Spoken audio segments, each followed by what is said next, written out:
السلام علیکم ورحمۃ اللہ وبرکاتہ۔ عام طور پہ ہم سبحان اللہ کا ذکر کرتے ہیں، سبحانک اللہم۔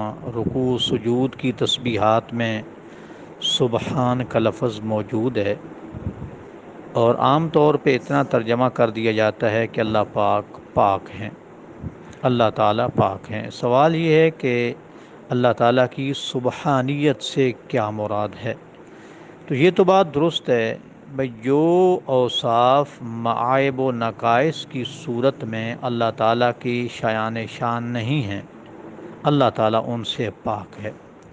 تھوڑی تفصیل میں جائیں تو یہ لفظ تین چیزوں کو شامل ہے، یا آپ یوں سمجھیں تین چیزوں کی نفی کرتا ہے۔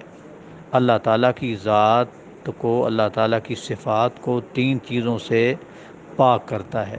نمبر ایک، ہر قسم کے نقص اور عیب سے، مثلا اندھا ہونا، بہرا ہونا، گنگا ہونا، یا اس قسم کی کوئی چیز جو نقص اور عیب پہ دلالت کرتی ہے، تو اللہ تعالیٰ کی ذات، اللہ تعالیٰ کا ہر اسم مبارک، اللہ تعالیٰ کی ہر صفت اس قسم کے عیب اور نقص سے پاک ہے۔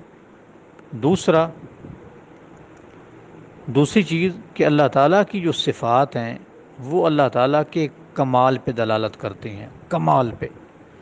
اللہ تعالیٰ کی صفات میں کسی قسم کا نقص نہیں آ سکتا۔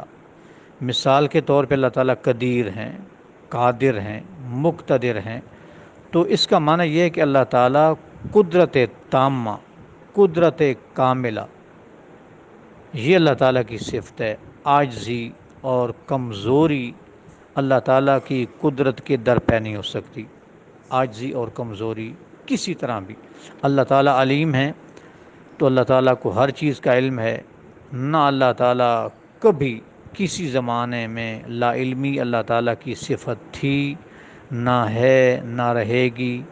تو اللہ تعالیٰ کی جو ہر صفت ہے اس میں بڑا کمال پایا جاتا ہے، انتہا درجے کا، جہاں تک انسان سوچ سکتا ہے وہی مطلوب ہے۔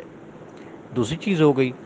اور تیسری چیز، اللہ تعالیٰ پاک ہے مخلوق کی مشابہت سے، مخلوق کی مماثلت سے، یعنی اللہ تعالیٰ کی کوئی صفت مخلوق کی صفت کی طرح نہیں ہے۔ دیکھیں، الفاظ بس اوقات مشترک ہوتے ہیں نا، رحمت کی صفت اللہ میں بھی ہے، بندے میں بھی ہے، لیکن اللہ تعالیٰ کی جو رحمت کی صفت کی کیفیت ہے وہ اور چیز ہے، وہ اور چیز ہے۔ تو اللہ تعالیٰ کی کسی صفت میں مخلوق کی کسی طرح کی مماثلت نہیں پائی جاتی۔ لیس کمثلہ شیء، سورہ شورى میں ہے نا، آیت نمبر 11، کہ کوئی چیز بھی اللہ تعالیٰ کے مثل نہیں ہے۔ آپ سورہ اخلاص پڑھتے ہیں، وَلَمْ يَكُنْ لَهُ كُفُوًا أَحَدٌ، کوئی بھی اللہ تعالیٰ کا ہم سر، اللہ تعالیٰ کی برابری کرنے والا نہیں ہے۔ تو جب ہم سبحانک کہتے ہیں کہ اللہ تعالیٰ پاک ہے عیب اور نقص سے، اس سے مراد یہ تین چیزیں ہوتی ہیں، تو اللہ تعالیٰ ان تین چیزوں سے پاک ہوتے ہیں۔